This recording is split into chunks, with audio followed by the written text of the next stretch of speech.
어떠한 금수수 절대 없었다라는 말씀입니다.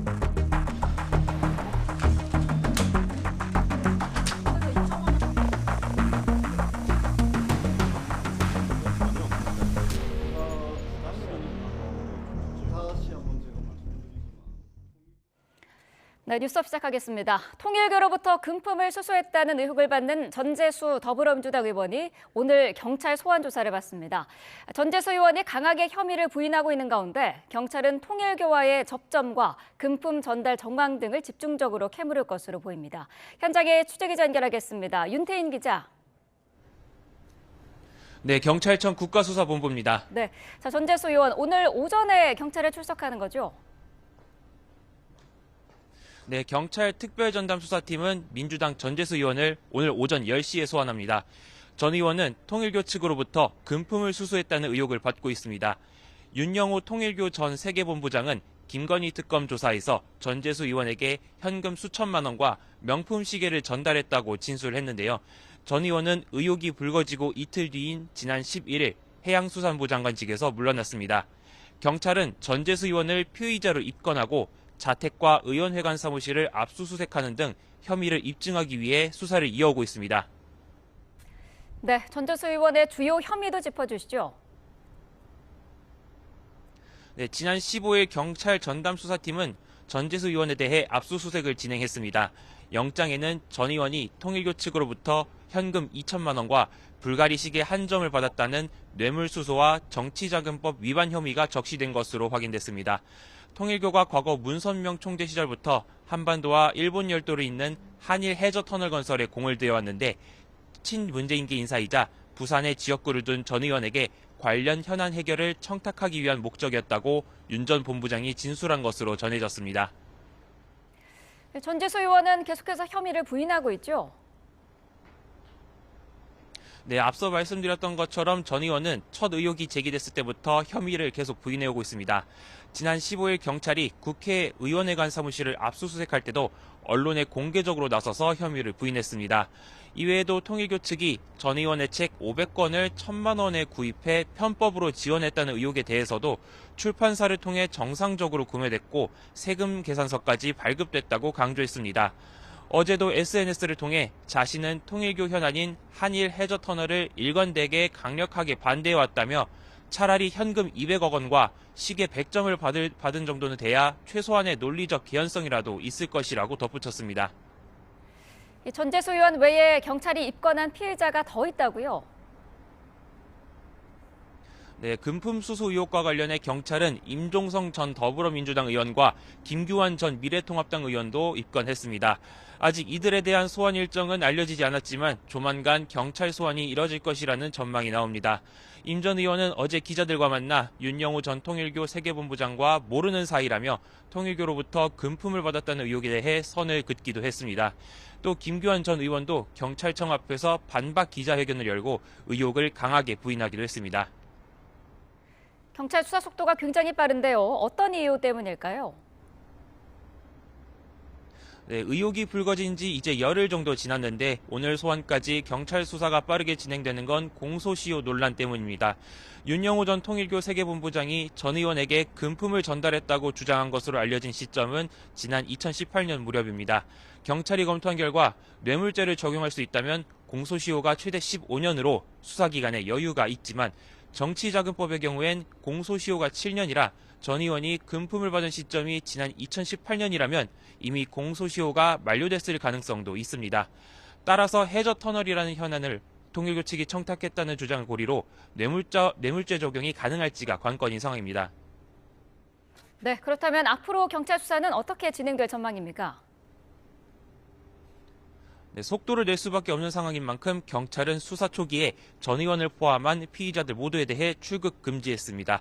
또 오늘 전 의원을 시작으로 금품을 수수한 혐의를 받는 다른 피의자들에 대한 소환 일정도 서둘러 조율할 것으로 보이는데요.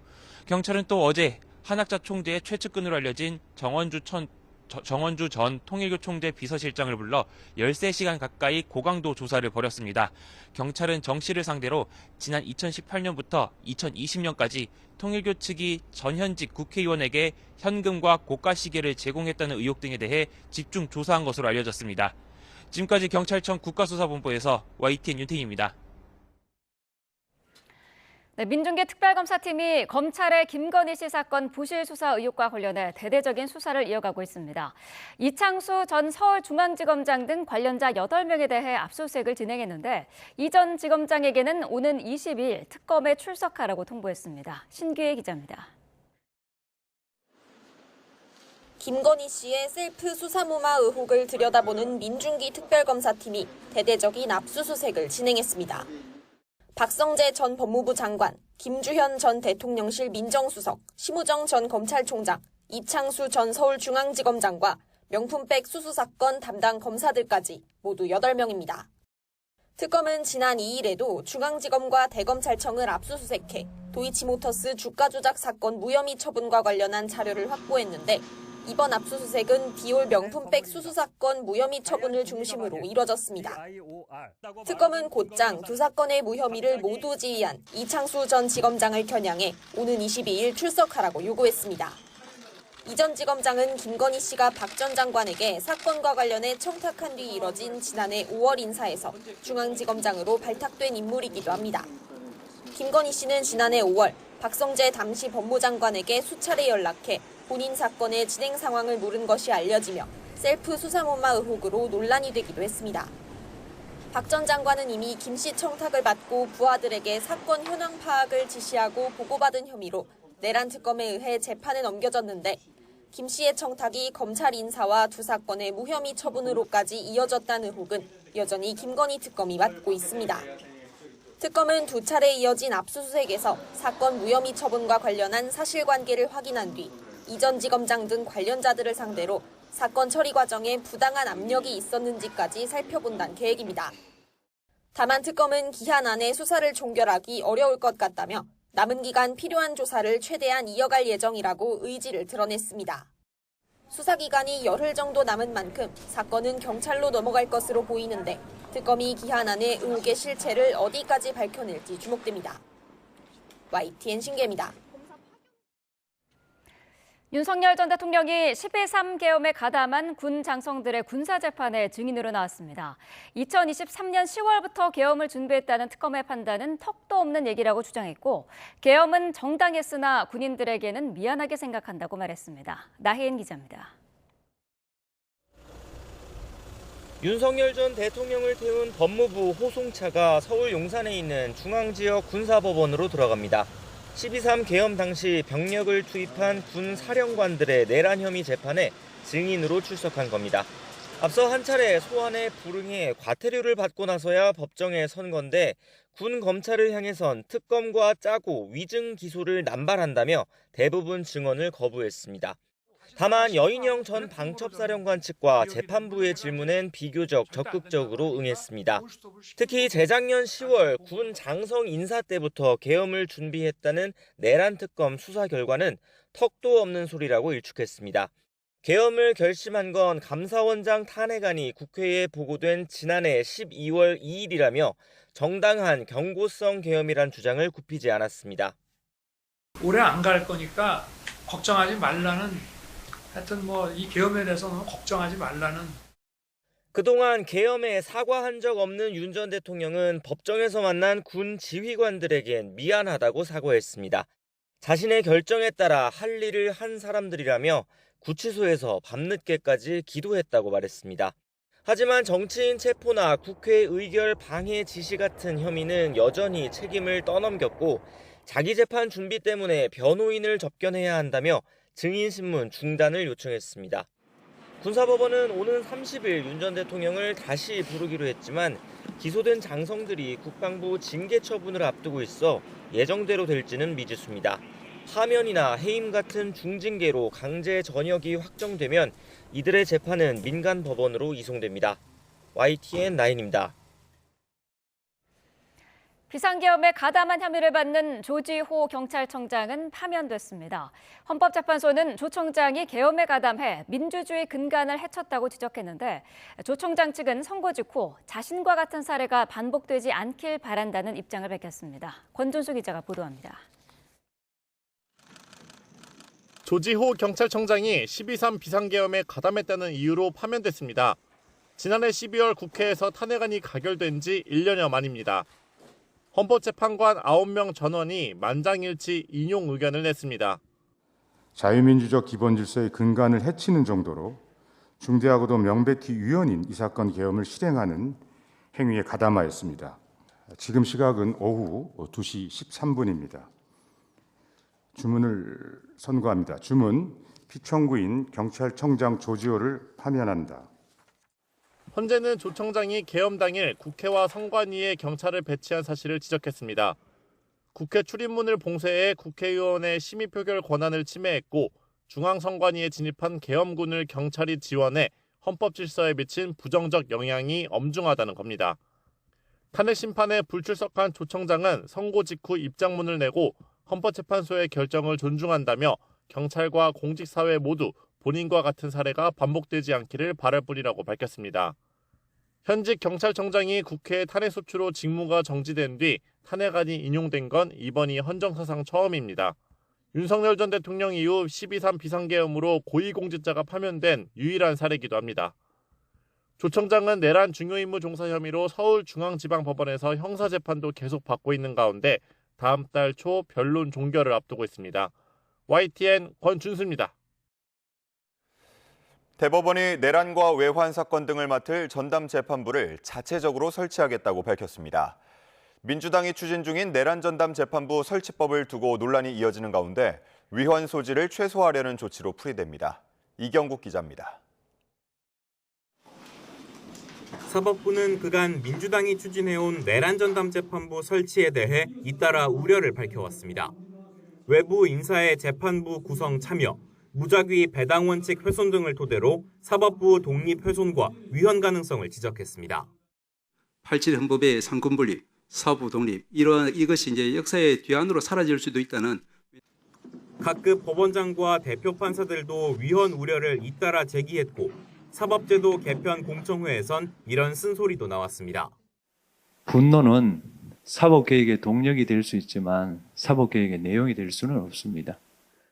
민주당이 부랴부랴 수정안을 마련했지만 위헌성 우려는 사그라지지 않았는데 결국 대법원이 스스로 대안을 꺼내들었습니다.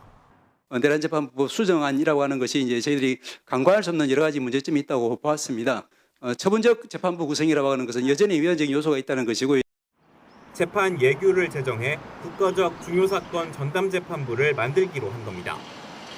국가적 중요사건은 내란 외환죄와 군형법상 반란죄 사건 등 파장이 큰 사건들을 뜻합니다.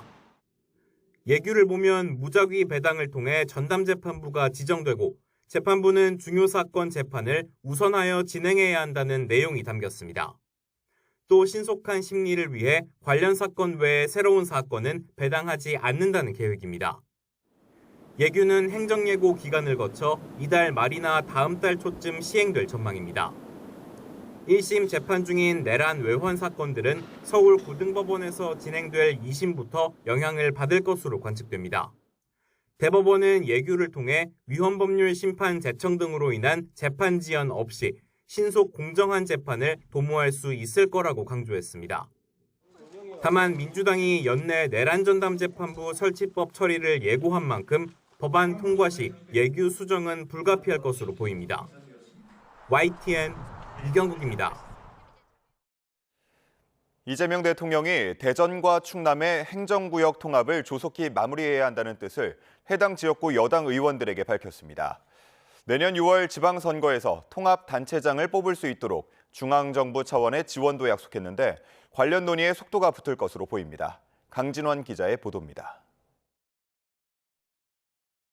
이재명 대통령이 더불어민주당 소속 대전 충남 국회의원들을 대통령실로 초대해 두 지역의 통합 이슈를 화두로 던졌습니다. 수도권 집중 문제를 해결할 방법 가운데 하나로 이를 제시한 겁니다. 이 대통령은 두 지역의 통합이 수도권 과밀화를 풀고 균형 성장을 이끄는 과정에서 물꼬를 트는 역할을 할 수 있을 거라고 의미를 부여했습니다.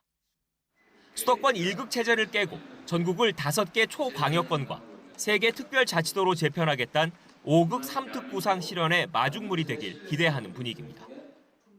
대구 경북, 부울경, 광주 전남, 중부권, 즉 충청권이죠. 그리고 여기서 소외되는 3개 특별자치도, 강원, 전북, 제주도 이렇게 합쳐서 5국 3특. 이 대통령의 통합 추진 제안에 대전, 충남 여당 의원들도 경제적 효과를 살펴보겠다, 적극적인 논의가 필요하다며 화답했습니다. 지난 10월 국민의힘 의원 45명이 대전, 충남 특별시 설치를 위한 특별법을 발의하는 등 그동안 이 사안은 주로 야당에서 논의됐는데 대통령에 이어 여당 의원들까지 호응한 셈입니다. 국회에서 관련 입법 절차가 더 속도를 낼 거란 관측에 힘이 실리는 이유인데 내년 6월 지방선거 전에 행정통합이 이뤄질 수도 있습니다. 이 대통령이 다가오는 선거 때 통합자치단체의 새로운 장을 뽑을 수 있도록 중앙정부 차원에서 실질적 행정 조력을 하겠다고 강조했기 때문입니다. 이럴 경우 여권에선 충남 아산 지역 3선 국회의원 출신인 강훈식 대통령 비서실장의 차출 가능성도 거론돼 대전 충남 통합 추진 과정에 정치권 안팎의 시선이 쏠리고 있습니다. YTN 강준원입니다. 내년 6월 지방선거의 핵심 승부처로 꼽히는 서울시장을 두고 정치권이 일찌감치 달아오르고 있습니다. 정원호 성동구청장 등 범여권 후보군이 존재감을 부각하는 가운데 국민의힘은 현직 오세훈 시장 지원 사격에 나섰습니다. 황보혜경 기자입니다. 지지자들의 뜨거운 환호 속에 민주당 4선 서영교 의원이 사실상의 서울시장 출정식을 진행했습니다. 서울 특위는 오세훈의 서울이 아닙니다. 우리가 낸 세금 우리를 위해 좀 쓰세요. 전현희, 박주민, 김영배 의원 등 민주당 서울시장 후보군이 대거 참석해 일단은 웃으며 선의의 경쟁을 다짐했습니다. 서영교 의원님과 함께하는 행복한 서울. 제가 사랑하는 중랑을 너무나 아름답게 가꿔주시고 키워주신 우리 서영교 의원님. 자, 우리 함께 서울을 멋지게 만들어 갑시다. 비슷한 시각 이재명 대통령의 공개 칭찬으로 단숨에 유력 후보로 떠오른 정원호 성동구청장은 민주당 정청래 대표와 깜짝 면담했습니다. 정 구청장의 요청으로 만난 둘은 30분가량 화기애애하게 비공개 대화했는데 사실상 출마 결심을 굳힌 거로 보입니다. 건승을 빕니다. 네, 감사합니다. 출마 관련해서는 이런 것도 다 과정이라고 생각합니다. 먼 길을 가기 위해서는 채비를 단단히 해야 되니까. 국민의힘은 오세훈 시장 지원 사격에 나섰습니다. 문화체육관광위원회 위원들은 종묘 앞 세운상가 일대를 찾아 이재명 정부 정책은 결국 시민 피해로 돌아올 거라고 규탄했습니다. 세계유산 영향평가 제도가 도입이 돼서 서울 시민들의 불필요한 혼란뿐만 아니고 재산상의 심각한 침해가 우려되는 상황입니다. 또 불순한 목적을 위해 행정력을 동원하는 건 아니냐면서 대통령과 김민석 총리 등을 싸잡아 비판했는데 정부 여당의 오세훈 때리기에 맞불을 놓은 거로 풀이됩니다. 내년 지방선거까지 남은 시간은 160여일, 서울시장 탈환을 최우선 목표로 내건 민주당과 당의 명운을 걸고 수성에 나선 국민의힘 사이 대결 시계도 빠르게 돌아가고 있습니다. YTN 황보혜경입니다. 한동훈 전 대표와 친한계를 향한 당무 감사를 계기로 불붙은 국민의힘 내홍이 연일 격화하고 있습니다. 김문수 전 고용노동부 장관까지 한 전 대표 엄호에 나섰는데 지도부는 징계 수위를 결정할 윤리위 구성을 고심하고 있습니다. 박정현 기자가 보도합니다. 지난 대선 후보 자리를 놓고 최후의 2인으로 맞붙었던 한동훈 전 대표와 김문수 전 장관 깜짝 만남이 성사됐습니다. 다정하게 손을 맞잡고 러브샷까지 제안한 김 전 장관은 한 전 대표를 향해 당의 보배라고 지켜세웠습니다. 한동훈 전 대표와 그 가족이 연루됐다는 의혹을 받는 당원 게시판 문제 당무감사를 염두에 둔 듯 뼈 있는 말도 남겼습니다. 보배를 지금 한다고 하렵니다. 다른 데 나가서 정부 문제로 영입해야 될 사람이죠. 하나로 뭉쳐야지만 이기겠죠. 한 전 대표는 당의 미래와 화합을 이야기했다며 당이 이렇게 가면 안 된다는 생각은 누구라도 갖지 않겠느냐고 화답했습니다. 친한계 김종혁 전 최고위원 중징계 권고를 겨냥해선 차라리 본인을 찍어내라고 날을 세웠습니다. 퇴행이 아니라 미래로 가야 될 때라고 생각해요. 그냥 저를 찍어내고 싶으면 저를 그냥 하시죠. 네. 뭐 다른 사람들을 이렇게 뭘 이런 식의 분위기 만들어서 당을 우스운 당으로 만들지 말고. 한때의 숙적을 향한 덕담 릴레이에 당 압박 평가는 엇갈렸는데 김문수 전 장관도, 그다음에 뭐 유승민 전 대표도, 한동훈 전 대표도 보수 정권 새로 만들어야 되는데 부정선거론이라든지 아니면 윤석열 대통령의 계엄에 대한 입장 등 이런 것들도 같이 품어안게 되는 것인지 그것도 궁금해집니다. 결국 당원 게시판 문제 감사 결과가 내용의 최대 분수령이 될 거란 전망이 지배적입니다. 관련해 이호선 당무감사위원장은 불이해는 안 하는 이만 못한 대가가 따라야 한다는 SNS 글로 반발에 흔들리지 않겠다는 의지를 드러냈습니다. 장동혁 대표는 징계 수위를 최종 결정할 당 윤리위원장 인선을 두고 숙고를 거듭하는 모양새입니다. 윤석열 전 대통령 탄핵심판 대리인 출신이자 한동훈 체제였던 지난 총선에서 공천이 취소됐던 도태우 변호사가 거론된다는 주장도 일각에서 나왔는데 지도부는 사실 무근이라고 선을 그었습니다. 장동혁 대표가 해당 행위 엄정 조치를 선언하며 정면 돌파를 시사한 가운데 지방선거를 앞둔 갈등 가시화에 대한 우려의 목소리도 나옵니다. YTN 박정현입니다.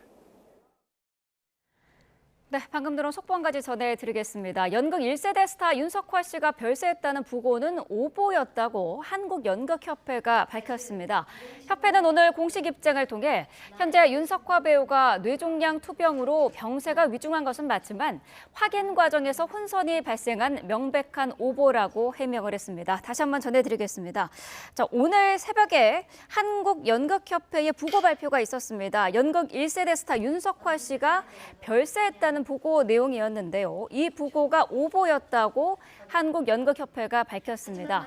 오늘 공식 입장을 통해 현재 윤석화 배우가 뇌종양 투병으로 병세가 위중한 것은 맞지만 확인 과정에서 혼선으로 발생한 명백한 오보라고 해명을 했습니다.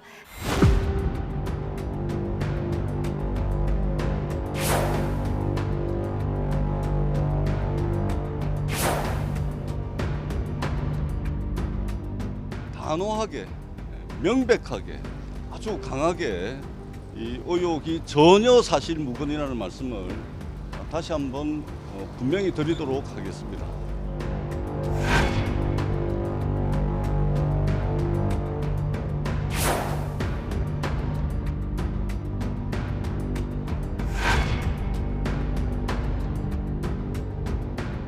이제 7년 전의 일이잖아요.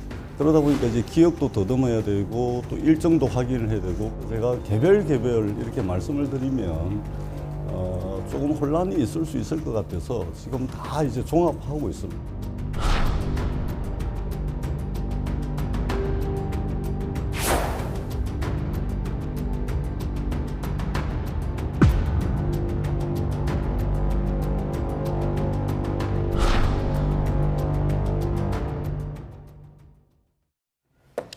네, 정치권 이슈 자세히 짚어보겠습니다. 강성필 더불어민주당 부대변인, 신주호 전 국민의힘 상근 부대변인과 함께하겠습니다. 어서 오십시오. 안녕하세요. 네. 자, 통일교로부터 금품을 받았다는 의혹을 받고 있죠. 전재수 의원이 잠시 뒤 10시부터 경찰 조사를 받습니다. 의혹이 제기된 이후에 상당히 빠르게 조사가 진행이 되고 있는 것 같은데 아무래도 공소시효 문제 때문이겠죠? 네, 맞습니다. 지금 사건이 2018년도부터 2021년도쯤에 이제 발생한 사건이라고 지금 특정을 하고 있기 때문에 네. 만약에 이제 2018년에 일어났고 이게 만약에 이제 정치 자금과 관련된 사건이라고 이제 강하게 이제 증명이 된다고 하면 이게 공소시효가 7년이거든요. 네. 그러면 2018년에서 7년을 더하면 아무래도 2025년 올해 그리고 또 올해가 또 얼마 남지 않았기 때문에 이 공소시효가 지금 도구할 수 있는 그런 문제가 있다는 겁니다. 네. 그런데 저는 개인적으로 이제 이러한 내용들이 전재수 의원에게 조금 나쁘지 않은 상황이다라고 해석할 수 있는 것이 지금 불법적인 정치자금 문제냐 아니면 뇌물죄 문제냐 이게 네. 중요한 건데 사실 정치자금보다 뇌물죄가 훨씬 중한 범죄잖아요. 네. 근데 이제 뇌물죄가 성립이 된다고 하면 공소시효도 10년 이상으로 늘어나거든요. 네. 그런데 지금 공소시효 도과를 지금 염두에 두고 있다고 하면 아무래도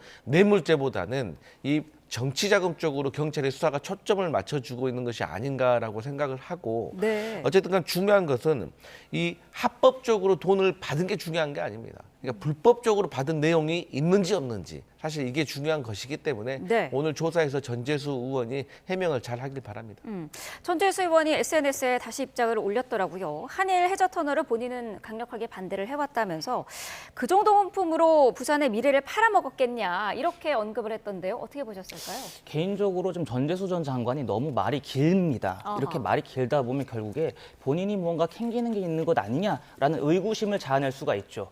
한일 해저 터널과 관련해서 전재수 전 장관이 2018년도에 오거돈 당시 부산시장의 선대위원장이었습니다. 그리고 통일교 측에서도 한일 해저 터널이 본인들의 수건 사업이기 때문에 부산시장에게 접근할 필요가 있었겠죠. 게다가 전재수 의원, 당시 의원은 여당의 의원이었습니다. 문재인 정부 체제였습니다. 그 누구보다도 힘이 강할 수 있고 그런 상황에서 통일교가 접근을 했을 가능성이 농후하다라고 보는 것이 합리적이겠죠. 네. 게다가 2018년 5월에 통일교 행사에 전재수 전 장관이 참석을 합니다. 네. 당시 통일교 내부의 보고서에 따르면 전재수 의원이 통일교의 사업과 관련해서 협조하기로 했다라는 그 내부 보고서가 지금 드러난 상황입니다. 게다가 제가 아까 말씀드렸듯이 현역 의원이 부산시장도 당시 여당이었고 정권을 갖고 있었기 때문에 입법 그리고 예산 심의 등을 통해서 충분히 한일 해저 터널을 지원할 수 있었던 위치에 있었던 만큼 네. 제가 보기에 통일교의 접촉 그리고 그것들에 대한 의구심을 해소하는 것은 전재수 전 장관에게 주어진 과제입니다만 사실로 보입니다. 그러니까요. 말씀하신 그 해저 터널 관련 행사장에 참석한 모습이 또 영상으로 나오기도 했는데 이 부분은 어떻게 해명을 해야 될까요? 사실 이제 그 전재수 의원 같은 경우는 어쨌든 국회의원 회관에서 열렸는데 어쨌든 그 행사에 그냥 뭐 초대를 받아서 갔을 뿐인 것이지 그리고 또 통일교 관계자도 이날의 행사가 평창 동계올림픽과 관련된 그런 내용이었지 한일 해저 터널과 관련된 내용은 뭐 거의 없었다라는 식으로 이제 보도가 되고 있어요. 네. 근데 중요한 건 뭐냐면 이제 한일 해저 터널이 이 당시 그러니까 2021년 4월에 부산시장 보궐선거가 열렸는데 그때 김종인 당시 국민의힘 뭐 대표격인 김종인 비상대책위원장이 저는 이것을 공개적으로 제안을 한 걸로 알고 있어요. 네. 그래서 국민의힘 쪽에서는 이 한일 해저 터널을 건설해야 된다. 이것을 친일 문제, 뭐 한일 문제 이런 감정적으로 보지 말자라는 식으로 제안을 했었던 것이고 당시에도 전재수 의원 말고도 저희 민주당은 전체적으로 이게 일본에게만 도움이 되는 것이지 우리 한국에는 전혀 도움이 되지 않는다라고 해서 그때도 반대했고 지금까지도 반대를 하고 있는 입장이고 전재수 의원 역시 지금도 반대를 하고 있고 공식적인 발언도 지금까지 단 한 번도 찬성을 한 적이 없어요. 네. 그렇기 때문에 이 뇌물죄 성립이 어려운 것도 이 직무 관련성이 있어야 되는데 이 직무라는 것이 한일 해저 터널과 관련해서 찬성을 해서 도와줬다라는 것이 연결이 돼야 되는데 이게 어려우니까 지금 정치 자금으로 가는 걸로 저는 추측이 되거든요. 네. 더 중요한 거는 이 전재수 의원이 혼자 이게 뭐 도와준다고 해서 될 일이 아니에요. 그렇기 때문에 저는 지금도 그렇고 과거에도 그렇고 전재수 장관은 여기에 대해서 반대 의견을 냈기 때문에 저는 여기에 대해서 좀 혐의가 좀 명백하게 좀 해명될 것으로 보여집니다. 전재수 의원의 책 500권을 통일교가 구매한 것도 논란이 되고 있어요. 보통은 뭐 한 권 정도를 구매를 한다고 하는데 500권을 구매를 했고요. 전 의원 측은 문제가 될 거 없다 그런 입장이더라고요. 일단 그 전재수 의원 말처럼 네. 이게 적법한 절차에 의해서 뭐 영수증 처리까지 된 그런 어떤 책 구매라고 하면 뭐가 문제가 되겠습니까?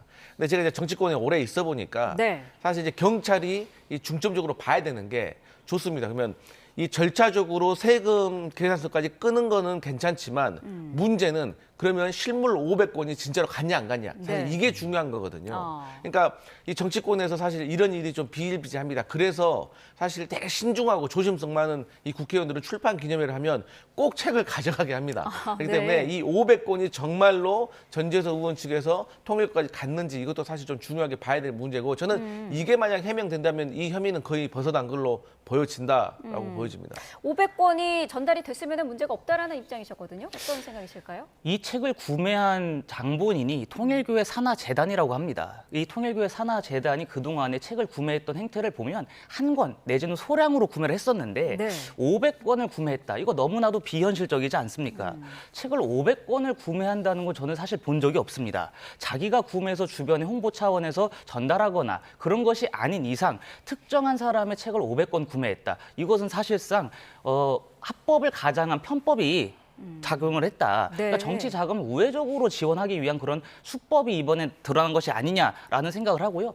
이것이 500건이고 한 건당 2만 원이라고 합니다. 그럼 1,000만 원의 정치 자금이 이렇게 우회적으로 전재수 전 장관에게 들어간 것인데 이러한 것들을 과연 국민들께서 어떻게 바라보실지 민주당과 전재수 전 장관은 명백하게 해명을 좀 해야 될 필요성이 있습니다. 근데 추가적으로 저는 이 통일교가 책 구매한 그 정치인이 과연 전재수원 한 명일까? 저는 여기에 대해서도 이제 앞으로도 밝혀질 거라고 생각하지만 어쨌든 제가 솔직히 말씀드린 게 어쨌든 중요한 것은 책이 갔냐 안 갔냐 이게 중요한 겁니다. 네, 통일교의 의혹에 대해서 특검이 필요하다 이런 목소리가 야권을 중심으로 본격화되고 있는데 국민의힘과 개혁신당의 원내대표가 어제 만났더라고요. 뭐 특검의 추천권에 대해서는 어느 정도 뜻이 좁혀졌다 이런 보도도 나오던데요. 어떤 상황인가요? 지금 가장 중요한 것이 이 수사 자체도 지연이 됐습니다. 지연이 된 상황이고 경우에 따라서는 공소시효가 임박했거나 혹은 경과했을 수도 있습니다. 이런 상황에서 하루빨리 특검을 통해서 실체적인 진실을 밝힐 필요가 있다는 것에 국민의힘과 개혁신당이 합의를 한 것으로 보입니다. 게다가 지금 굉장히 현안에 대해서 논의가 오갔던 특검 추천권, 저는 이것은 별로 중요한 본질은 아니라고 생각합니다. 그래서 제가 보기에 이번 주나 다음 주 초 정도로 해가지고 특검 추천권이 있어서 법조계와 그리고 개혁신당도 본인들이 추천권을 갖겠다라는 거 아니겠습니까? 개혁신당도 이 특검의 추천권을 가짐으로써 그 개혁신당과 국민의힘 간의 합의문이 도출이 될 것이라고 보고 그것을 빨리 통과시킬 필요가 있다고 생각합니다. 이규현 대통령실 수석도 뭐 지금 경찰 수사가 시작이 됐기 때문에 특검 얘기하는 것 자체가 시기상조다라는 얘기를 했었고 민주당도 특검은 반대하는 입장인 거죠? 맞습니다. 근데 이제 제가 그 국민의힘과 개혁신당에서 지금 논의하고 있는 특검에 대해서 제가 조금 지적하고 싶은 것이 국민의힘은 확실히 이 특검을 할 지금 마음이 없는 것 같다. 왜냐하면 특검의 범위를 두고 제가 언론 보도 보니까 국민의힘은 빼고 하자는 거예요. 왜 이 통일교와 관련해가지고 국민의힘은 빼는 거죠? 자유롭습니까? 최초에 나왔던 정치인 명단 5명에 민주당 3명, 국민의힘도 2명, 그중에 1명 나경원 의원과 김규환 의원이 있었어요. 지금 뭐 전재수, 정동영, 뭐 임종성 이렇게 민주당 의원도 있지만 국민의힘도 지금 이렇게 현역 의원이 있는데 어떻게 해서 국민의힘을 빼고 하자는 거죠? 이렇기 때문에 개혁신당이 국민의힘하고 특검을 논의하는 과정에서 제소 잘 되겠습니까? 그렇기 때문에 이게 특검이라는 것이 추천이라든지 범위라든지 이것 때문에 이 기간이 길어지고 협상이 잘 안 돼요. 그러니까 그 사이에 경찰 수사는 또 진행이 될 것이고 그렇기 때문에 경찰 수사 결과를 보고하자는 것이 저희 민주당의 의견이다. 그리고 요즘 여의도 정가에 어떤 말이 있냐면 지금 전수조사를 해봐야 된다. 어떤 전수조사? 천정군 갔냐 안 갔냐. 그런데 우스갯소리로 천정군 간 사람과 안 가는 사람을 이렇게 구분을 하잖아요. 그럼 거기가 국회의사당이라고 하는 말이 있어요. 그럴 정도로 이 통일교의 로비가 전방적으로 이루어졌다고 하기 때문에 절대로 국민의힘을 뺀 상태에서 특검을 하자는 것은 말도 안 된다. 그렇게 보여집니다. 어떤 입장이실까요? 국민의힘 넣어야 된다는 입장이신가요? 이미 국민의힘을 상대로는 김건희 특검 차원에서 거의 탈탈 털듯이 한 상황입니다. 게다가 지금 그 특검이라고 하는 것이 현 정권, 권력을 쥔 사람들을 수사하기가 힘들 적에 출범하는 거 아니겠습니까? 국민의힘을 상대로 한 뭐 통일교에서 연관성이 나온다면 그건 그때 가서 경찰이 수사하면 될 문제입니다. 하지만 지금 중요한 것이 전재수 전 장관 그리고 정동영 통일부 장관 이 정권과 내각의 수뇌부들이 연루가 되어 있기 때문에 현 상황에서 과연 경찰이라든지 검찰이라든지 이게 공정하고 합리적으로 수사를 할 수 있겠느냐라는 의구심, 공정성이 제기가 되는 것이죠. 국민의힘을 상대로는 이미 통일교 관련해가지고 민중기 특검 차원에서 너무나도 탈탈 털었기 때문에 굳이 또 특검을 할 필요는 없다라는 생각이죠. 네, 알겠습니다. 자, 다음 이슈로 넘어가 보죠. 이재명 대통령이 연일 생중계 업무 보고를 진행하고 있고요. 매번 그 발언들이 뉴스가 되고 있죠. 자, 여기에 대해서 강유정 대변인이 대통령이 국민의 감시를 받겠다는 거다. 대통령 입장에서는 모험을 하는 거다. 이런 언급을 했는데 국민의힘 입장을 들어보고 싶거든요. 어떻게 들으셨나요?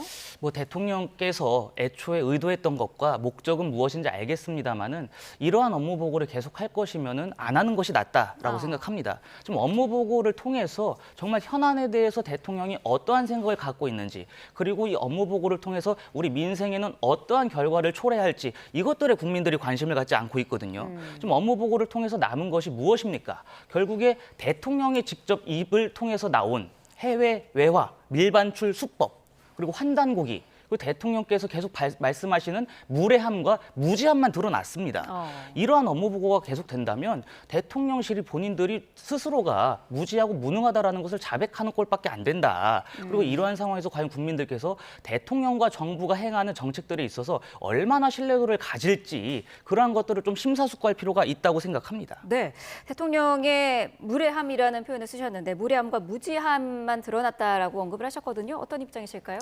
국민의힘에서는 그렇게 느낄 수도 있을 것 같아요. 근데 이제 저도 최대한 객관적으로 바라보려고 하는데 이제 기관장들이 보통 업무 보고를 할 때는 뒤에 스태프들이 있습니다. 그래서 질문 딱 받으면 뒤에서 쪽지가 와서 질문 나름대로 잘 대답을 합니다. 그런데 대통령의 업무 보고에서는 그럴 수가 없어요. 그러다 보니까 업무에 대해서 잘 모르면은 이 말문이 막히는 거죠. 그러니까 제가 이제 뭐 인천공항 사장님에 대해서도 지적 많이 했지만 아니 본인이 그렇게 업무에 대해서 잘 알고 있다면 그 현장에서 이거 인천공항의 업무가 아닙니다라고 말씀하지 그러셨어요. 근데 그때는 몰라서 말 못 해놓고 집에 가서 보니까 좀 억울했나 보죠. 그래서 저는 이런 것에 있어서는 국민들이 평가할 거라고 생각을 하고 더 중요한 건 뭐냐면 이 새만금과 관련해 가지고도 대통령이 그렇잖아요. 언제까지 전북 도민들에게 희망 고문할 거냐. 아니 지금 시간이 몇십 년이 지났는데 매립이 40%밖에 안 됐냐. 이거 민간 말고 이거 이제 그 국가가 좀 해야 되고 이거 현실적으로 좀 목표를 수정하자. 이런 거는요. 보수의 지도자들은 말할 수가 없어요. 왜? 지역 차별한다고 오해받으니까. 그렇기 때문에 대통령으로서는 사실 본인의 표가 깎일 것을 알면서도 이제 승부수를 던진 거고 이에 대해서 간병인 문제라든지 비만, 난임 뭐 이런 문제에 대해서는 사실 대통령 정도가 언급을 해 주셔야지 또 화제가 돼서 좋은 방향으로 논의가 진행되는 것이거든요. 그래서 사실 이 업무 보고를 이렇게 생방송으로 하잖아요. 제일 피곤한 사람은 대통령입니다. 그렇기 때문에 이 부분에 있어서는 국민들이 평가할 거라고 생각합니다. 장기적으로는 어쨌든 이 업무 보고가 득이 된다라고 대통령실에는 평가를 하고 있나 보죠. 이제 국민에게 득이 될 거라고 생각을 합니다. 그래서 사실 이 부분에 있어서는 사실 대통령도 리스크가 있는 거예요. 그리고 뭐 국민의힘에서는 과거 본인들이 했던 그 도어 스태핑하고 비슷하다라고 하는데 도어 스태핑이 될지 정말 국민에게 박수 받는 업무 보고로 남을지는 지켜볼 일이다 그렇게 봅니다. 네, 어제 업무 보고에서는 김형석 독립기념관장이 불참을 했고요. 대통령이 여기에 대해서 공개적으로 질책을 했어요. 징계 중인데 기분 나빠서 안 나온 거 아니냐 이런 언급을 했더라고요. 어떻게 들으셨을까요? 그러니까 이재명 대통령께서 이 생중계 업무 보고를 굉장히 그 본인만의 보여주기 쇼잉을 위해서 활용하는 것이 아니냐 이러한 의구심이 제기될 수가 있죠. 김형석 관장은 나오려고 했습니다. 나오려고 했는데 국가보훈부 차원에서 현재 감사가 진행 중이기 때문에 참석하지 마라 이렇게 얘기를 했다는 거 아니겠습니까? 그것이 업무 보고 현장에서도 나왔습니다. 그런데 이재명 대통령은 나와서 기분 나빠서 안 오는 것 아니냐 이런 식의 힐난조의 언사를 하셨거든요. 그러니까 제가 보니까 대통령이 지금 업무 보고 현장에 나오면서 오늘은 누구를 상대로 내가 화풀이를 한번 해볼까 그거를 매번 고민하시는 것 같습니다. 이러다 보니까 제대로 된 업무 보고가 안 되는 것이죠. 이학재 사장 말씀하셨는데요. 이학재 사장이 국토부 업무 보고였습니다. 국토부 업무 보고에서 해외에 우리가 어떻게 외화를 밀반출할 수 있는지 그 수법을 말하는 장입니까? 우리 국민들께서 국토부의 부동산 대책, 11호 부동산 대책으로 얼마나 많은 서민들이 주거 안정의 위협을 느끼고 있고 얼마나 많은 국민들께서 부동산 대책으로 인해 고통을 느끼고 계시는지 그러한 것들을 면밀히 살펴봐야 될 장소 아니겠습니까? 그럼에도 불구하고 그 업무 보고의 본질을 벗어난 전시행정으로 전락한 책임은 저는 대통령과 대통령실이 져야 할 거라고 봅니다. 네. 강유정 대변인이 물론 이학재 사장을 구체적으로 언급하지는 않았습니다만은 자신의 정치적 입지를 쌓기 위해서 탄압 서사를 만들려는 사람이 있다라는 이제 표현을 했습니다. 어떻게 들으셨을까요? 이제 그 이학재 사장께서 이제 SNS에 올리고 또 SNS에서 대통령의 어떤 반응에 대해서 또 반박을 하는 이런 모습들이 이어지고 있다는 거는 처음에는 업무 보고 자리에서 좀 당황해서 좀 망신을 당한 것 같았지만 이것도 가만히 생각해 보니까 본인이 계속해서 언론에 오르고 내리고 하다 보니까 이게 나의 정치적인 서사가 만들어질 수도 있겠는데 뭐 일종의 과거의 방송통신위원장 그 이진숙 사태가 지금 생각나는 것 같다라고 그렇게 생각하시는 것 같아요. 그런데 이제 뭐 본인의 어떤 정치적인 입지가 이걸로 인해서 저는 더 강화될 거라고 생각은 하지 않고 또 이제 뭐 국민의힘에서는 뭐 외화를 밀반출하는 방법만 더 알려진 것 같다라고 하는데 그거는 아직도 이 공항공사의 어떤 그 장비에 대해서 잘 모르는 것 같다. T1과 T2에 3D 엑스레이가 설치가 돼가지고요. 이제는 그냥 지나가면 다 걸립니다. 그래서 그거 단속한다고 해서 공항이 밀리는 일도 없습니다. 그러니까 아직도 이 공항이 어느 정도의 수준에 있는지 업무에 대해서 잘 파악을 못한 것 같다. 그래서 국민의힘이 조금 더 공부를 해야 되지 않겠냐 이런 생각합니다. 네, 자 국민의힘 내부 상황도 짧게 좀 짚어보겠습니다. 당명 변경 가능성 얘기가 나오고 있는데 아직 뭐 당 차원에서 찬반 투표까지는 검토되지 않고 있다는 게 당의 공식적인 입장이더라고요. 공식적인 입장은 그런 것으로 알고 있습니다만 아마 내부에서 수많은 논의가 오고 가는 것으로 알고 있습니다. 네. 지금 다양한 의원들께서 말씀하시는 것이 국민의힘이 지금 상황으로서는 안 된다. 국민의 마음을 얻을 수 없다라는 것에 거대한 공감대가 형성이 되어 있고 네. 재창당 수준의 버금가는 혁신과 쇄신을 해야 된다라는 입장이신 걸로 보입니다. 그런 면에서 지금 장동혁 대표께서 계속해서 뭐 초재선, 중진, 너나 할 거 없이 다양한 분들을 두루 만나고 의견을 청취하고 계시는 상황이기 때문에 네. 이러한 상황에서 당명 개정 등 쇄신 방안, 그것에 대한 로드맵을 좀 면밀하게 내놓을 필요가 있다고 생각합니다. 네. 다만 한 가지 좀 우려스러운 것은 우리가 간판을 바꾼다고 해서 제대로 되는 식당이 아닐 수 있습니다. 간판을 바꿔도 내부의 종업원이 그대로고 내부 인테리어가 변함이 없고 레시피와 메뉴가 기존과 상반되지 않는다면 과연 어떠한 소비자가 그 식당을 찾을 수 있을까라는 고민을 할 시점이다. 그렇기 때문에 장동혁 대표가 아마 연말 연초 정도로 해가지고 국민의힘의 쇄신과 관련된 구체적인 로드맵을 내놓음으로써 네. 그리고 거기에 힘입어가지고 당명 개정 등의 거센 재창당 수준의 혁신을 한다면 저는 분명히 국민들의 신뢰를 다시 얻을 수 있을 것이라고 생각합니다. 네, 민주당 입장에서는 어떻게 보고 계세요? 일단 순서가 잘못됐다라고 말씀드리고 싶어요. 먼저 순서는 뭐냐면 반성을 해야 됩니다. 그래서 계엄 잘못했고 우리 어떤 탄핵을 반대했던 당론 철회하고 정말 잘못했습니다. 이런 사람 대통령으로 뽑아서 정말 죄송합니다라고 국민들한테 진정으로 사과를 해야 됩니다. 그 다음 작업이 뭐냐? 인적 쇄신입니다. 여러 가지 쇄신 중에서 인적 쇄신이 국민들이 보기에 와닿거든요. 그래서 상징적으로 지금 국민의힘에서 과거에 윤 어게인을 외쳤던 분들 저는 정리해야 된다고 봅니다. 그 다음에 새롭게 출발할 때 이름 바꾸고 다시 출발하는 것이지 지금 뭐 변한 건 하나도 없는데 이름만 바꾼다? 이거는요.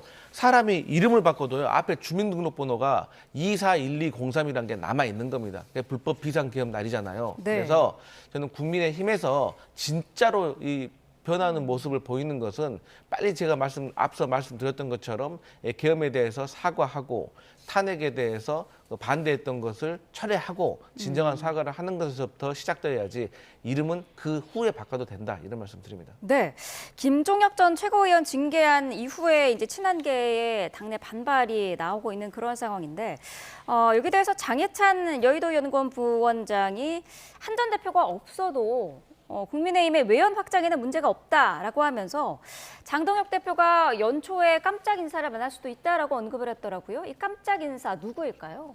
그러니까 깜짝 인사가 안철수 의원을 뭐 하나의 예시로 거론을 했잖아요. 네. 그런데 그 깜짝 인사라고 하는 것은 하나의 방식을 예시로 든 것일 뿐 제가 보기에 장동혁 대표와 당 지도부 그리고 구성원들 모두가 어떻게 하면 더 많은 국민들의 마음을 얻을 수 있을지를 고민한다라는 것을 표현한 것이라고 생각을 합니다.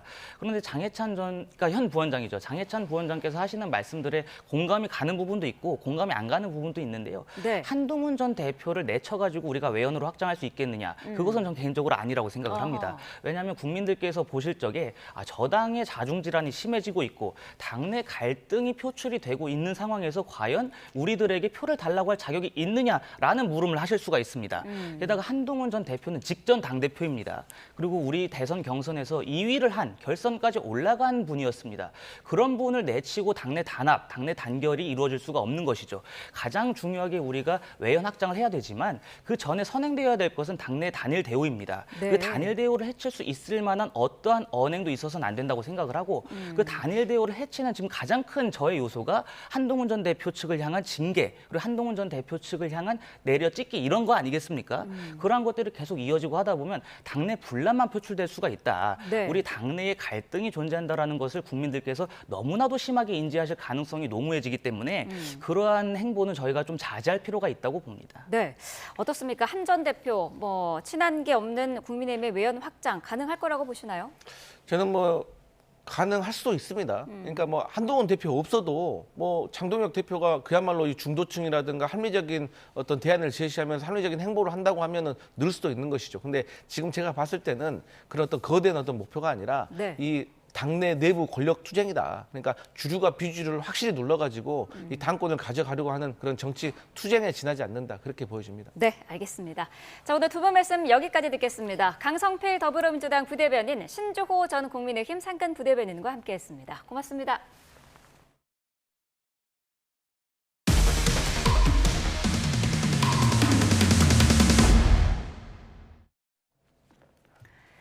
네, 어제 서울 여의도역 신안산선 공사 현장에서 철근이 무너져 한 명이 숨지고 한 명이 다쳤습니다.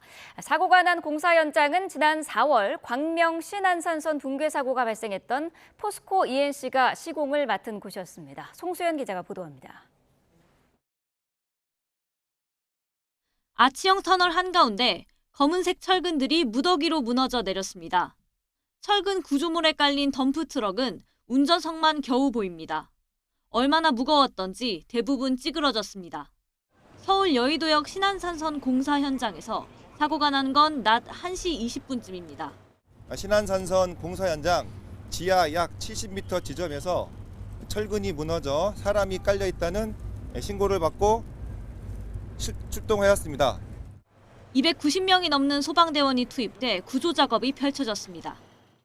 사고가 난 공사 현장으로 들어가는 입구는 굳게 닫혀 있는데요. 지하에서 무너진 철근 구조물은 길이만 40m에 달하는 것으로 드러났습니다.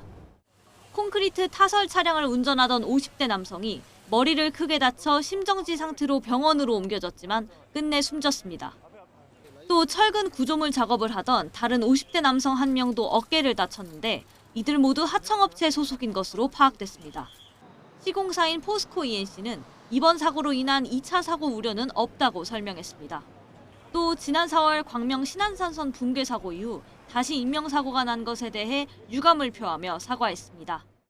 비참하고 참담한 심정으로 깊이 사죄드립니다. 경찰과 고용노동부 등 관계기관은 해당 공사 현장에 대해 작업 중지 명령을 내리고 정확한 사고 경위를 조사하고 있습니다. YTN 송수연입니다. 네, 쿠팡 개인정보 유출 사태와 관련해 피해자 24만 명이 단체 손해배상 소송을 진행합니다. 이들은 1인당 10만 원으로 배상액을 청구하지만 소송 과정에서 단계적으로 금액을 올려나갈 계획이라고 설명했습니다. 이번 소송에 나선 피해자 규모는 기존 정보 유출 손해배상 소송과 비교해 최대 규모로 평가됩니다. 네, 쿠팡의 이번 개인정보 유출로 우려했던 보이스피싱, 스매싱 같은 2차 피해가 현실로 나타났습니다. 금융당국은 소비자 경보를 주의해서 경고로 상향했습니다. 손유정 기자입니다. 최근 금융감독원에 접수된 보이스피싱범과의 통화 내용입니다. 공정거래수사 1팀 사무관이에요. 최근 쿠팡에서 개인정보 유출됐다는 문자 받으셨죠? 저희가 공문을 등기로 발송을 해드렸는데 반송이 되더라고요. 쿠팡 사태로 유출된 계좌 정보가 범죄에 이용됐다며 사건 조회를 위해 특정 사이트에 접속하라고 유도합니다. 법원을 사칭한 또 다른 사기범은 통지서가 반송됐다며 인터넷 열람 방법을 안내합니다. 도면 주소 상에 소문자로 M, N, 그리고 숫자 8, KR5. 왼쪽 하단에 나의 사건 조회 보이실 거예요. 모두 보이스피싱 사기를 위한 가짜 사이트였습니다. 정부 기관이나 전자결제 대행사 직원인 척 유출된 개인정보를 구체적으로 나열하고 링크나 텔레그램 접속을 유도하는 스미싱도 기승을 부리고 있습니다. 최근 금감원엔 이런 보이스피싱 수법으로 1,100만 원을 탈취당했다는 신고가 접수됐습니다. 쿠팡 유출 사고로 인한 2차 피해가 현실로 나타나자 금융당국은 소비자 경보를 주의해서 경고로 한 단계 높였습니다. 법원 등기 반송이나 사건 확인을 이유로 특정 사이트 접속, 앱 설치를 유도하면 100% 사기입니다. 원격 저 앱을 다운받게 한 후 사기범이 직접 악성 앱을 설치하는 경우도 많이 발생하고 있으므로 제3자의 요구에 의한 앱 설치는 공식 앱스토어를 통하더라도 무조건 거절하는 것이 안전합니다. 금융회사 영업점이나 은행 앱을 통해 여신거래, 비대면 계좌 개설, 오픈뱅킹 안심 차단 서비스를 신청하는 것도 피해를 막는 방법입니다. 금융당국은 보이스피싱 전화나 스미싱 문자를 받으면 휴대전화 간편 제보 기능을 이용해 즉시 신고해달라고 당부했습니다. YTN 손유정입니다. 어제 오전 11시 반쯤 카카오 고객센터 게시판에 경기 수원시에 있는 삼성전자 본사를 폭파하고 이재용 회장을 살해하겠다는 내용의 글이 올라와 경찰이 수사에 나섰습니다. 경찰 조사 결과 폭발물 등 특이사항은 발견되지 않았습니다. 경찰 관계자는 카카오 고객센터 게시판에 협박글을 올리는 등 범행을 저지른 방식이 지난 15일과 17일 카카오 판교 아지트에 대한 폭파 협박과 유사하다고 말했습니다. 어제 오전 11시쯤 경기 성남시 분당구에 있는 KT 사옥에 폭발물을 설치했다는 게시물이 올라왔다는 신고가 경찰에 접수됐습니다. 실제 폭파 위험성이 낮다고 판단한 경찰은 사내 보안 업무 담당자와 함께 자체 수색을 진행했고 특이사항은 없었던 것으로 파악됐습니다. 경찰 조사 결과 작성자는 어제 저녁 온라인 간편 가입 신청을 하는 과정에서 협박글을 남긴 것으로 확인됐습니다.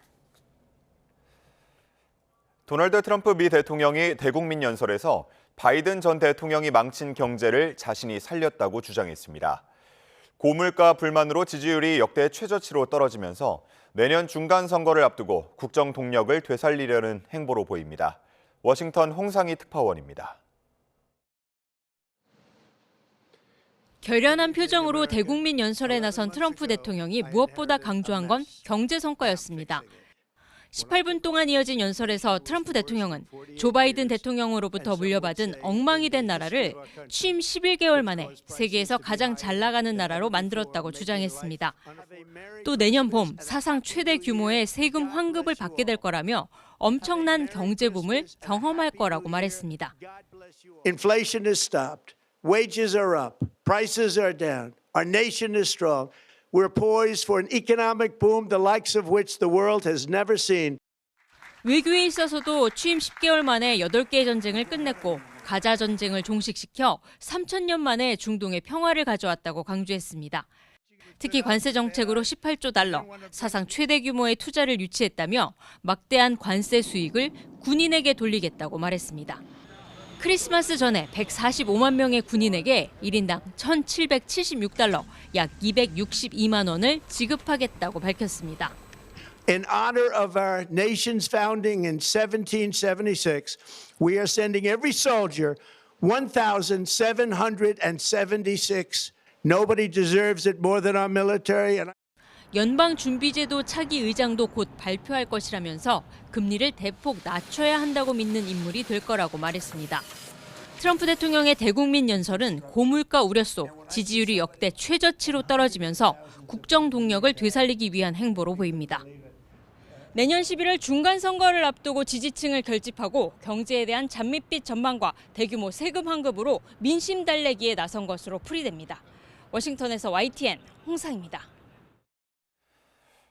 트럼프 대통령의 관세 여파로 2주 이상 실업수당을 청구한 미국인 수가 약 190만 명으로 늘어나 경계 수위에 근접한 것으로 나타났습니다. 소비자 물가 상승률은 안정을 되찾았지만 관세로 인해 고용이 약화하면서 소비가 위축돼 경기가 둔화하고 있다는 우려가 제기되고 있습니다. 뉴욕에서 이승윤 특파원입니다. 세계적인 컴퓨터, 프린터 제조사인 HP는 지난달 최대 10%의 인력 감축에 들어갔습니다. 1월에서 11월까지 미국 기업들이 발표한 해고 규모는 117만 건으로 1년 전보다 54% 급증했습니다. 이렇듯 트럼프 대통령의 관세에 따른 고용 약화 우려가 현실화한 가운데 2주 이상 실업수당을 청구한 미국인이 약 190만 명으로 늘었습니다. 지난 6일 기준 2주 이상 실업수당 청구 건수는 189만 7천 건으로 한 주 전보다 6만 7천 건 증가했습니다. 이는 2021년 말 이후 가장 높은 수준에 해당하는 데다 시장에서 고용 침체의 심리적 마지노선으로 보는 200만 명에 근접한 수치. 이런 가운데 미국의 지난달 소비자 물가 상승 지수 CPI는 1년 전보다 2.7% 올라 전문가 예상치를 밑돌며 둔화세를 보였습니다. 이에 캐롤라인 레빗 백악관 대변인은 인플레이션이 예상보다 훨씬 낮게 나타났다며 바이든 행정부 때와는 다르다고 강조했습니다. 케빈 애시 백악관 국가경제위원장도 트럼프 대통령의 경제 정책이 달걀 등의 가격을 잡는 데 성공했다고 주장했습니다. It's a Trump economy now. Our policies are changing people's lives. But when are we going to be able to point to numbers and say that we fixed the problem, we filled the hole that Biden dug? That'll depend on what things. 하지만 경제 전문가들은 예상보다 낮게 나온 물가 상승률은 고용이 약화하면서 소비가 위축돼 경기가 둔화하고 있음을 의미할 수 있다고 지적했습니다. 투자은행 레이먼드 제임스는 CPI의 안정세는 연방정부의 일시 업무 정지와 관련한 왜곡일 수 있어 내년 봄은 돼야 물가 안정 여부를 판단할 수 있다고 진단했습니다. 뉴욕에서 YTN 이승윤입니다. 미국을 방문 중인 위성락 대통령실 국가안보실장은 한미 정상 간 합의한 내용의 후속 조치를 서둘러 시행하기로 양국이 의견을 모았다고 밝혔습니다. 이어 구체적 분야에서 어떤 성과가 있었다고 단정짓기는 어렵고 양국 정상 간 합의에 대한 후속 조치를 서둘러서 하기로 했다고 밝혔습니다. 이번 출장이 한미 정상회담 공동 설명 자료에 포함된 사항들의 신속한 이행 방안을 논의하기 위한 것인 만큼 트럼프 행정부의 장관들과 잇따른 회동에서 핵심 사안들에 대한 후속 조치를 더욱 신속히 진행하기로 의견 일치를 이뤘다는 뜻으로 풀이됩니다. 통일교로부터 금품을 수수했다는 의혹을 받는 전재수 더불어민주당 의원이 오늘 오전 10시 경찰 소환 조사를 받습니다. 전재수 의원이 강하게 혐의를 부인하고 있는 가운데 경찰은 통일교와의 접점과 금품 전달 정황 등을 집중적으로 캐물을 것으로 보입니다. 현장에 있는 취재기자 연결합니다. 윤태인 기자. 네, 경찰청 국가수사본부입니다. 네, 전재수 의원 오늘 몇 시에 경찰에 출석하는 겁니까? 네, 경찰 특별전담 수사팀은 민주당 전재수 의원을 오늘 오전 10시에 소환 조사합니다. 전 의원은 통일교 측으로부터 금품을 수수했다는 의혹을 받고 있습니다. 윤영호 통일교 전 세계본부장은 김건희 특검 조사에서 전재수 의원에게 현금 수천만 원과 명품 시계를 전달했다고 진술했는데 전 의원은 의혹이 불거지고 이틀 뒤인 지난 11일 해양수산부 장관직에서 물러났습니다. 경찰은 전재수 의원을 피의자로 입건하고 자택과 의원회관 사무실을 압수수색하는 등 혐의를 입증하기 위해 수사를 이어오고 있습니다. 네, 전 의원이 받고 있는 주요 혐의도 정리해 주시죠. 네, 지난 15일 경찰 전담수사팀은 전재수 의원에 대해 압수수색을 진행했습니다. 영장에는 전 의원이 통일교 측으로부터 현금 2천만 원과 불가리 시계 한 점을 받았다는 뇌물수수와 정치자금법 위반 혐의가 적시된 것으로 확인됐습니다. 통일교가 과거 문선명 총재 시절부터 한반도와 일본 열도로 잇는 한일 해저터널 건설에 공을 들여왔는데 친문재인계 인사이자 부산에 지역구를 둔 전 의원에게 관련 현안 해결을 청탁하기 위한 목적이었다고 윤 전 본부장이 진술한 것으로 전했습니다. 자, 앞서서 주요 혐의에 대해서 정리해주고 있었는데요. 계속해서 말씀해 주시죠.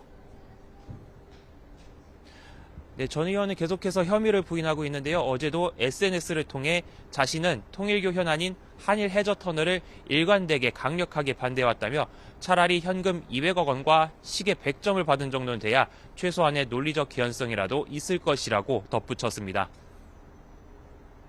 네, 앞으로 경찰 수사는 어떻게 진행될 전망입니까? 네, 윤영호 전 통일교 세계본부장이 전 의원에게 금품을 전달했다고 주장한 것으로 알려진 시점은 지난 2018년 무렵입니다.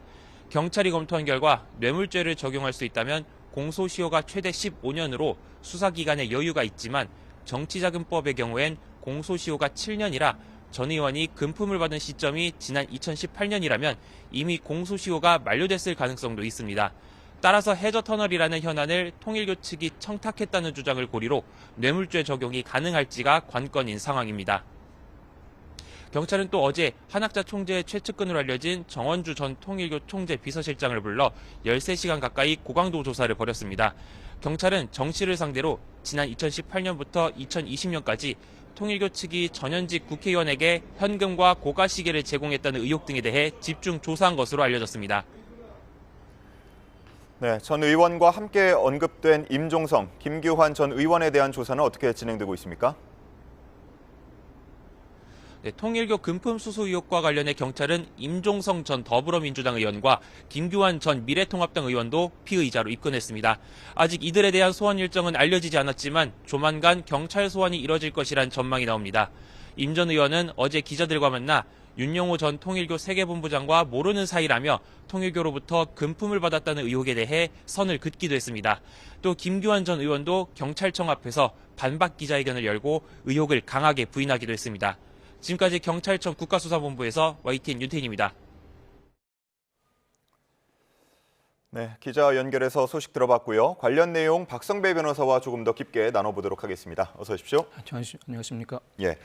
자, 이제 조금 뒤 오전 10시입니다. 서울 서대문구 경찰청으로 출석해서 전재수 의원이 조사를 받을 예정인데 계속해서 강하게 의혹은 부인하고 있는 상황입니다. 자, 그럼에도 경찰이 피의자 신분으로 소환한 배경은 어떻게 될까요? 무엇보다도 공소시효가 큰 문제로 대두되고 있습니다. 혐의 자체는 지난 2018년 8월경에 금품을 수수하였다는 의혹인데 기본적으로는 정치자금법 위반을 논해볼 수 있습니다. 그렇지만 정치자금법 위반은 징역 5년 이하 등으로 공소시효가 7년으로 2018년 8월경에 금품을 수수하였다면 이미 공소시효가 도과한 상황입니다. 수사기관 입장에서는 정치자금법 위반을 넘어서서 뇌물죄까지 혐의를 입증해내야 하는 숙제를 안게 되었는데 특가법상 뇌물수수죄 즉 3천만 원 이상의 금품이 오고 간 상황이라면 징역 5년 이상으로서 10년간의 공소시효가 남아있긴 합니다. 그렇지만 이도 간단한 문제가 아닙니다. 현재 거론되고 있는 현금 2천만 원과 1천만 원대 명품시계 만약 일부라도 누락된다면 3천만 원 미만에 이르게 되는데 3천만 원 미만에 이를 경우에는 뇌물죄도 일반 형법상 뇌물수수죄가 적용돼 여전히 징역 5년 이하 등으로서 공소시효는 7년에 그치게 됩니다. 경찰 입장에서는 정치자금법 위반도 넘어서야 하고 뇌물수수와 관련해서도 충분히 오고 간 금품을 입증해내야 공소시효의 문제를 해결할 수 있고 이를 위해서는 즉각적인 피의자 신문이 불가피한 상황이었습니다. 예. 금품을 받았다고 지목된 정치권 인사가 3명이 있었는데 그중에서 전 의원을 제일 먼저 들여다보는 이유가 있습니까? 무엇보다도 임종성, 김규환 전 의원의 경우에는 혐의 자체가 지난 2020년 4월 총선 즈음에 3천만 원을 지급받았다는 정치자금법 위반입니다. 상대적으로는 공소시효가 넉넉하게 남아 있습니다. 2018년이 아닌 2020년경 금품을 주고받았다는 혐의로 정치자금법 위반을 논하고 있는 상황이라 상대적으로 2년 정도의 시간이 더 남아 있다고 볼 수 있고 물론 그렇다고 하더라도 전 의원 사건 정도에 비추어 임종성, 김규환 전 의원의 사건이 쉽다고도 평가할 수 없습니다. 현금을 전달했다는 취지의 의혹이라 현금 전달자 등 기본적인 주체부터 특정해야 하는 부담은 여전히 남아 있습니다. 예. 자, 전 의원은 계속해서 언론 인터뷰나 SNS를 통해서 입장을 밝히고 있는데 SNS를 통해서 말이 안 되는 이야기다라고 하면서 차라리 현금 200억 원과 시계 100점을 받았다고 하라라고 주장하기도 했습니다. 그런 편이 논리적 개연성이 더 있지 않겠느냐 이런 이야기였는데 어떻게 보셨습니까? 일단 전 의원은 뇌물수수와 정치자금법 위반 혐의를 받고 있습니다. 앞서 경찰이 지난 15일에 전격적으로 압수수색을 단행하면서 전 의원의 자택과 의원실 등의 PC, 휴대전화를 확보했습니다. 그렇지만 현재 거론되고 있는 명품시계 현물은 발견하지 못한 상황입니다. 뿐만 아니라 당시 경찰은 통일교 천정군과 서울본부에 대해서도 압수수색을 단행했는데 이를 통해서 내부 회계장부와 보고 자료를 확보한 것으로 알려지고 있습니다. 사실 이와 같은 압수수색이 이루어질 경우에 적어도 2-3주 정도의 텀을 두고 압수물 분석 작업을 해야 할 수밖에 없습니다. 그 압수물 분석 작업을 토대로 피의자 신문을 진행해야 하는데 현재 시간상 한계로 전격적으로 피의자 신문부터 먼저 진행하고 있는 상황입니다. 오늘 조사를 바탕으로 윤 전 본부장이나 한학자 총재에 대한 재조사 나아가서 압수물 분석 이후에 피의자 신문을 다시 한번 진행할 가능성도 상당히 높아 보입니다. 예. 자, 특검으로부터 이 사건을 넘겨받은 지 9일 만에 소환 통보가 이루어지는 건데 이 정도면 속도가 빠른 겁니까? 속도가 상당히 빠르고 시간에 상당히 쫓긴다는 인상을 지울 수가 없습니다. 경찰 입장에서도 2018년이 의혹의 정점으로 불거지는 시점이라 더 이상 시간을 늦추기가 어려웠을 것입니다. 올해를 넘긴다면 공소시효 문제를 지나치게 도외시한다는 비판에 직면할 수밖에 없어서 오늘 적어도 1차적이나마 피의자 신문을 진행할 수밖에 없는 상황이라고 할 수 있습니다. 무엇보다도 경찰은 전 의원에게 통일교를 방문한 사실이 있는지, 방문하였다면 어떠한 명목으로 방문하였는지, 특정한 행사에 참석하였는지 여부를 전반적으로 묻고 답을 들을 것으로 전망됩니다. 무엇보다도 뇌물죄는 시기, 내용, 방식이 특정되어야 하는데 무엇보다 윤 전 본부장이 자신의 진술을 번복하고 있고 자신이 직접 금품을 전달하였다는 취지가 아니라 전해들었다는 취지에 불과합니다. 뇌물죄는 그 특성상 공여자도 처벌되므로 공여자의 진술을 향후 번복한다고 하더라도 더 이상 번복할 수 없게 구체적으로 특정해둔 다음에 관련된 물증을 확보하는 방식으로 진행해야 하는데 이와 같은 진행에 상당한 제한이 따르는 상황이라고 할 수 있습니다. 권성동 의원 사건의 경우에는 윤 전 본부장의 다이어리에 큰 거 한 장 서포트라던가 1억 상자 사진이 윤 전 본부장 안의 휴대전화에서 발견된 정황이 포착되었습니다. 물론 권 의원의 경우에도 아직 판결이 선고되지 않은 이상 유죄를 예단할 수는 없습니다. 그렇지만 권 의원 사건에 비하면 전 의원 사건은 일정한 한계가 도사리고 있고 이를 넘어서야 하는 숙제가 경찰에 남아있다고 할 수 있습니다. 무엇보다 금품 전달 주체를 특정하여야 하는데 나아가서 한학자 총재가 지시 관여했는가 이와 같은 사정을 입증하기 위해서 비서실장과 비서실 관계자에 대한 조사도 박차를 가하고 있습니다. 예, 관련 물증을 확보하기 위해서 경찰이 전방에 압수수색을 벌인 게 나흘 전이었거든요. 자, 그러면은 입수한 물건들에 대해서 분석을 다 했을 수 있을까요? 분석은 할 수가 없습니다. 입수한 물건들, 특히 휴대전화 PC의 경우에는 포렌식만 하더라도 1, 2주 정도가 소요되는데 포렌식을 한 이후에 그 내용을 분석하는데도 역시 1, 2주가 소요됩니다. 당장 통일교 내부 보고와 회계 장부 정도를 유의미한 압수물로 보고 있는 것으로 보이는데 내부 보고의 경우에도 특정 개인이 특정 개인에게 금품을 전달한 사건이 아니라 통일교라는 단체가 특정 개인에게 금품을 전달한 사건이라 통일교 내부에서 이 내부 보고와 관련된 여러 인물들에 대한 참고인 조사가 선행되어야 합니다. 뿐만 아니라 회계 장부를 확보했다고 하더라도 뇌물죄의 특성상 계좌 이체 방식이 아닐 것이므로 현금과 물품을 전달하는 과정, 예를 들어 현금과 물품을 마련하였다면 어딘가로부터 거액의 금품을 인출하였을 것인데 관련된 자료를 분석하는 데도 상당한 시간이 따릅니다. 그럼에도 불구하고 이와 같은 분석을 채 마치지 못한 상태에서 올해를 넘긴다면 공소시효를 도외시하였다는 비판에 직면할 수밖에 없는 경찰 입장에서는 일단 1차적이나마 피의자 신문을 진행할 수밖에 없었던 것으로 보입니다. 예. 뭐 계속해서 공소시효 부분을 언급을 해주고 계신데 만료가 되고 나면 해당 의혹에 대한 법적 책임은 전혀 물을 수 없게 되는 건가요? 만료가 되고 난다면 경찰에게 책임을 묻기는 상당히 어려워 보입니다. 물론 뇌물죄를 입증하지 못한다면 법적 책임을 물을 수 있을지언정 정치자금법 위반으로 기소를 하지 못했다는 사정을 들어 경찰에게 책임을 묻기는 상당히 어렵습니다. 특검으로부터 사건을 넘겨받은 시점 자체가 최초 진술이 이루어진 시점으로부터 4개월을 도과해 경찰 입장에서도 시간적 한계가 명백한 상황이라고 할 수 있습니다. 물론 뇌물죄가 성립하기 위해서는 직무 관련성과 대가 관계가 입증되어야 하는데 국회의원은 국정 전반에 걸쳐서 광범위한 권한을 행사하고 있다 보니 판례상 국회의원의 의정 활동과 관련해 포괄적인 대가 관계만 인정된다면 뇌물죄는 입증할 수 있다고 볼 수 있습니다. 이에 따라서 대가 관계가 구체적으로 특정될 필요는 없지만 적어도 어느 정도는 어떤 현안에 대한 청탁인지는 특정해야 하는 입장이 수사기관의 부담이라고 할 수 있습니다. 그런데 현재 전 의원은 한일 해저터널 현안에 대해서 일관되게 반대해 왔다는 입장을 견지하고 있고 이를 토대로 막연히 통일교 측이 전 의원이 잘해주겠지라는 기대감에 금품을 전달하였다. 이 수준에서 수사가 그친다면 정치자금법 위반에 그치고 이는 공소시효 도과로 더 이상 수사를 진행할 수 없는 난관에 봉착하게 됩니다. 네. 자, 지금 저희가 현장을 좀 연결을 해봐야 할 것 같은데요. 서울 남부지검의 관봉권 띠지 분실 사건을 수사하는 안권섭 특별검사팀이 첫 강제 수사에 나섭니다. 특검은 이번 수색을 통해서 한국은행의 관봉권 제조 그리고 지급 과정 등과 관련해서 정보를 확인한다는 계획인데요. 현장 한번 확인해 보도록 하겠습니다. 자, 지금 안권섭 특별검사팀이 한국은행에 대해서 강제 수사에 나서는 모습을 확인을 하고 있습니다. 현재 버스 차량에서 내렸는데요. 잠시 후에 한번 인터뷰가 들려오면 얘기를 들어보도록 하겠습니다. 자, 앞으로 이렇게 봐주시죠. 자, 이야기 한번 들어보겠습니다. 그러면 말씀해 주시는 거로 그 관봉권 제조권 사용권을 정보를 확인하러 오신다고 하셨는데 그 확인하시는 취지가 오늘 앞에 보고 좀 이쪽 일정인데 그 관봉권 제조권 사용권 정보 확인하러 오신다 하셨는데 확인하시는 취지가 혹시 어떻게 되실까 해서. 취지요? 예. 정보 네, 잠시만요. 확인 취지가 혹시 짧게라도 나중에 말씀드리겠습니다. 그러니까 이게 왜 확인하시는 건지 저희가 궁금하다 보니까 짧게라도 혹시 말씀해 주실까 해가지고요. 당연히 정확한 그 띠지하고 스티커에서 어떤 정확한 정보를 담고 있는지가 수사의 단초가 되니까요. 반드시 확인하기엔 수사의 전제 절차라고 보시면 됩니다.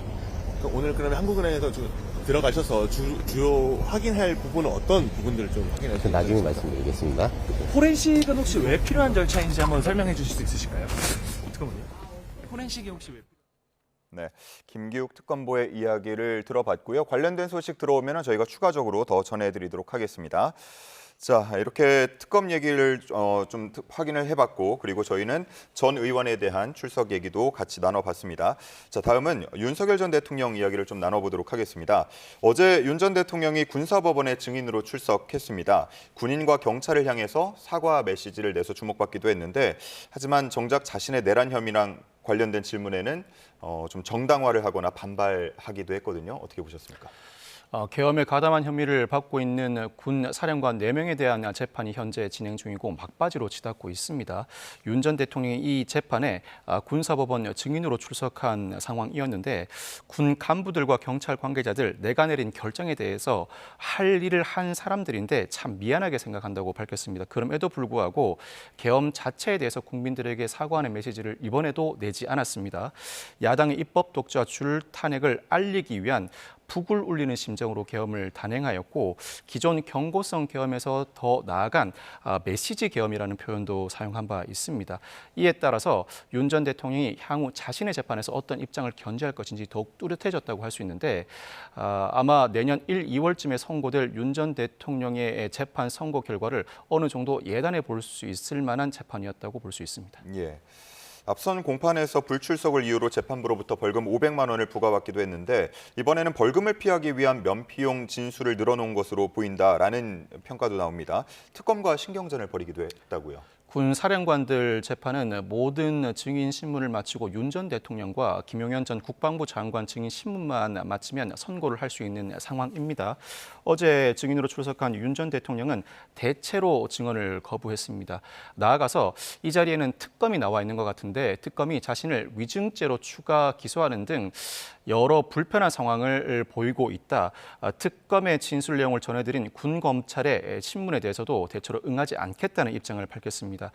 대체로 진술을 하지 않고 자신의 일정을 이유로 조기에 퇴장한 상황이어서 군사법원은 오는 30일 윤 전 대통령에 대한 증인 신문을 추가로 이어나갈 방침입니다. 예.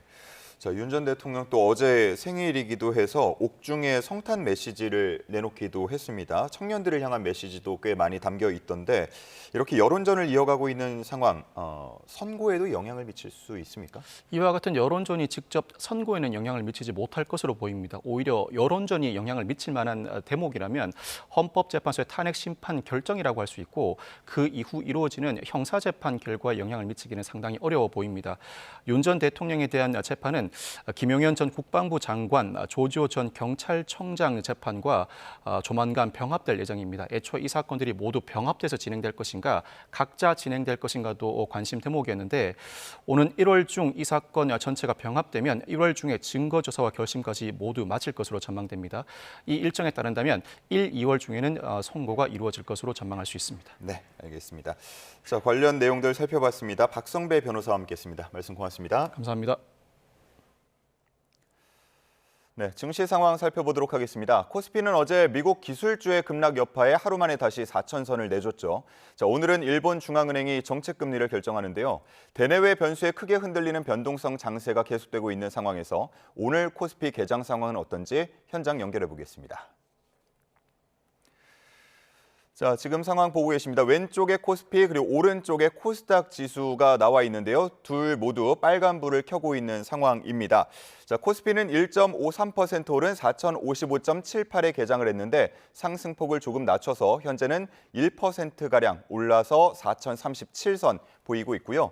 코스닥은 0.93% 오른 909.7로 출발해서 마찬가지로 상승폭을 조금은 낮췄습니다. 0.65% 오른 907 상황을 보이고 있습니다. 자, 외국인 투자자들이 나흘 연속 양시장에서 모두 빠져나가고 있는 상황이었는데 오늘 과연 이 4천선을 지켜낼 수 있을지 또 외국인 투자자들의 수급은 어떻게 흘러갈지 주목됩니다.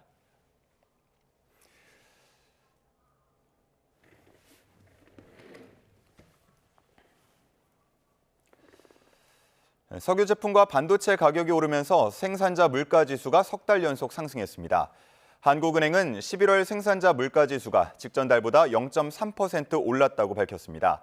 경유와 휘발유 등 석탄, 석유 제품이 5% 올라 2023년 9월 이후 2년 2개월 만에 가장 높은 수준을 기록했습니다. D램, 플래시 메모리 등 반도체 수요 역시 커지면서 컴퓨터, 전자 및 광학기기 가격도 2.3% 상승했습니다.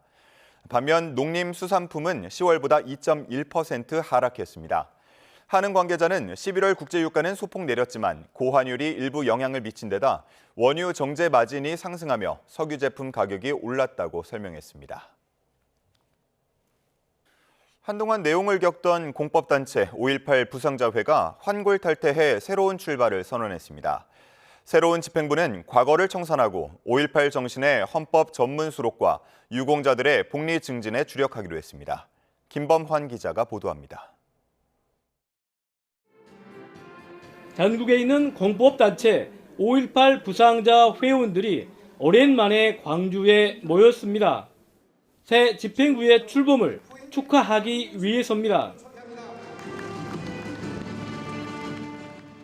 5.18 부상자 외에는 조작된 김대중 내라르모 사건으로 구속된 뒤 41년 만에 무죄를 선고받은 전 경기도 부지사를 새 회장으로 뽑았습니다. 특별한 희생에는 특별한 보상이 있어야 한다. 국가를 위한 헌신에는 그에 합당한 보상이 있어야 된다는 보훈 철학을 많은 국민 앞에 발표하셨습니다. 우리는 그 말씀을 굳게 믿고 대통령의 뜻에 따라서 열심히 나가겠습니다. 개헌해야지만 이재명 대통령이 5.18 정신의 헌법 전문 수록을 대선 공약으로 내세우면서 실현 가능성이 한층 높아졌습니다. 다음 세대에게 5.18의 정신과 가치를 전하는 일은 우리 모두의 책무이며 부상자회가 그 중심에서 큰 역할을 해주시리라 확신합니다. 백범 김구 선생의 손자는 광주 5.18 민주화 운동이 12.3 비상계엄을 2시간도 안 돼 무력화한 원동력이 됐다고 평가했습니다. 80년 5월 신군부의 독재에 맞선 5.18 항쟁은 결코 광주에서만 일어난 것이 아닙니다.